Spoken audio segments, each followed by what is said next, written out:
আসসালামু আলাইকুম। স্বাগতম রবিন রাফান একাডেমির গ্রাফিক্স ডিজাইন কোর্সে। আজকের ভিডিওতে শিখব ফটোশপ টেক্সট টুল এসেনশিয়াল।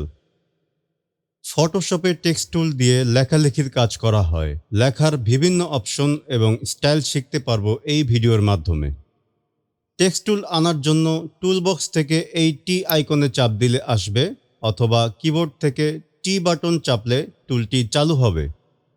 টুলের কাছে মাউসের বাটন চাপ দিয়ে রাখলে ভেতরে আরও অপশন আসবে। একটা একটা করে দেখাচ্ছি। প্রথমে হরিজন্টাল টাইপ নিচ্ছি। ডকুমেন্টে যে কোনো জায়গায় মাউসের বাটন একবার চাপ দিলে লেখা শুরু হবে। এবার কিছু লিখে দিচ্ছি। এই হরিজন্টাল টাইপ টুলে লেখা এভাবে পাতানো অবস্থায় হবে। দ্বিতীয় টুলে চলে যাচ্ছি। এবার ভার্টিক্যাল টাইপ নিচ্ছি। একইভাবে লিখে দেখছি।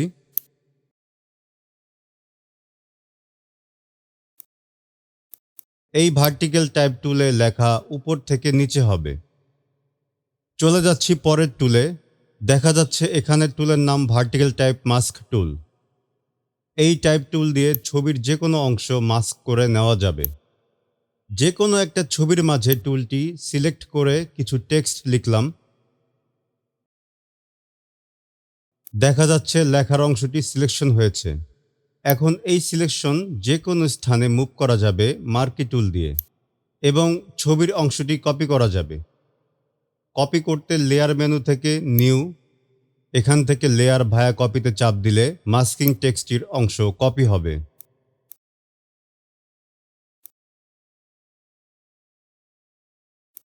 টেক্সট টুলের অপশন বারে চলে যাচ্ছি। এটা হচ্ছে টেক্সট ওরিয়েন্টেশন, দিক নির্দেশন, অর্থাৎ লেখাটির পাতালভাবে রাখা অথবা উপর থেকে নিচে রাখা। এইটা হচ্ছে টেক্সটের ফন্ট। এইখানে চাপ দিয়ে পছন্দের ফন্ট বেছে নেওয়া যাবে। এইটা ফন্টের স্টাইল, যেমন বোল্ড, ইটালিক, ন্যারো ইত্যাদি।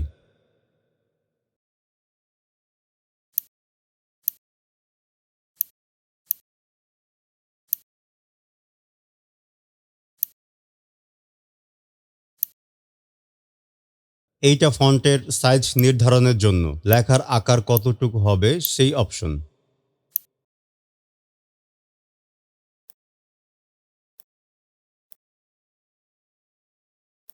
এইগুলো হচ্ছে টেক্সট অ্যালাইনমেন্ট, লেখার সারিবদ্ধতা। এইখান থেকে লেখার রং পরিবর্তন করা যায়। এটা হচ্ছে টেক্সট ওয়ার্প স্টাইল। এখান থেকে লেখাকে বিভিন্ন আকৃতি দেওয়া যাবে।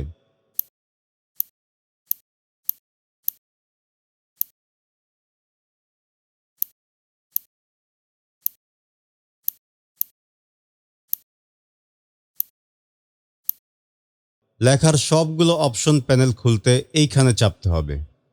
এইখানে চাপার পর দেখা যাচ্ছে দুইটি নতুন প্যানেল খুলে গেছে।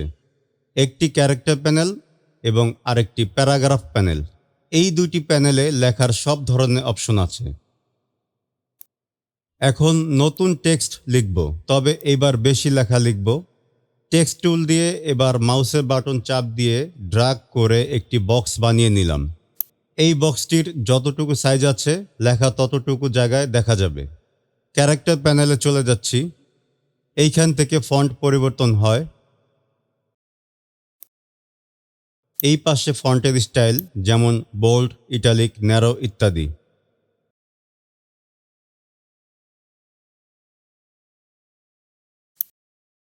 এইখানে ফন্টের সাইজ করতে হয়।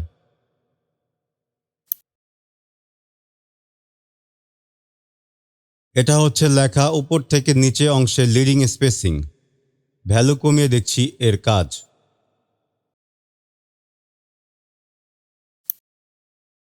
এটা দিয়ে লেখার ট্র্যাকিং স্পেসিং করা হয়।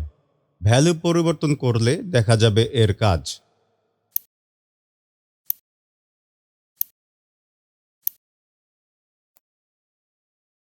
শুধুমাত্র একটি ওয়ার্ড নিয়ে পরিবর্তন করে দেখছি। টেক্সট টুল দিয়ে এই টেক্সট লেয়ারের এই অংশটুকু সিলেক্ট করে নিচ্ছি। এবার ভ্যালু পরিবর্তন করে দেখছি। এই দুইটা স্কেল অপশন, এটা ভার্টিক্যাল স্কেল এবং পাশেরটা হরিজন্টাল স্কেল। ভ্যালু পরিবর্তন করে দেখলে দেখা যাবে এর কাজ।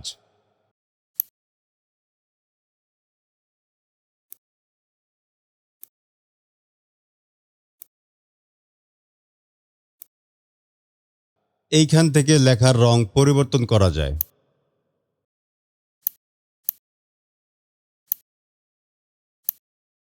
এইগুলো হচ্ছে ফন্ট স্ক্রিপ্ট স্টাইল, লেখার অতিরিক্ত স্টাইলের জন্য অপশন। প্রথমে আছে ফক্স বোল্ড, তারপরে ইটালিক, অল ক্যাপিটাল টেক্সট, তারপরে আন্ডারলাইন, স্ট্রাইক থ্রু ইত্যাদি।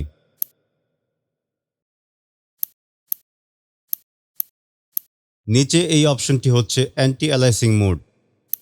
এটার কাজ বোঝানোর জন্য ভ্যালু পরিবর্তন করে দেখছি।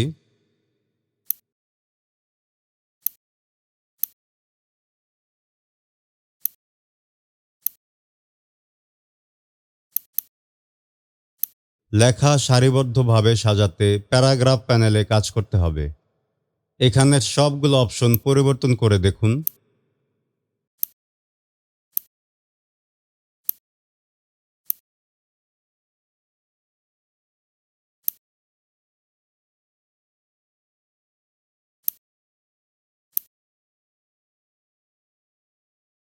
রাউন্ড শেপ দিয়ে টেক্সট লেখা গোল করে লেখা যাবে।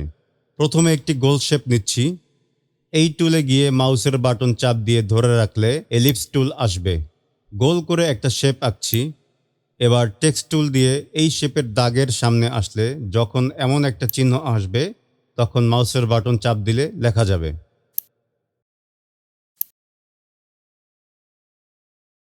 লেখা ভেতরের দিকে নিতে হলে টেক্সট টুল সিলেক্ট অবস্থায় লেখায় আবার চাপতে হবে।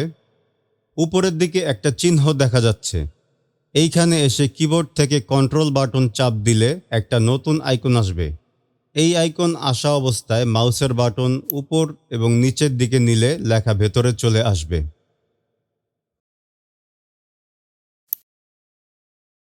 বাংলা ইউনিকোড লেখা অথবা অভ্র দিয়ে লেখার জন্য মেইন মেনু থেকে এডিট মেনু, এখান থেকে প্রিফারেন্স, এখান থেকে টাইপ, এইখান থেকে middle eastern and south Asian select করে ওকে দিয়ে ফটোশপ বন্ধ করে চালু করলে বাংলা লেখা লেখা যাবে।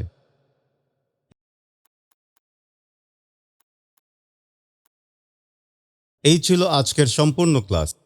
পরবর্তী ভিডিও দেখতে আমাদের সাথেই থাকুন। ধন্যবাদ।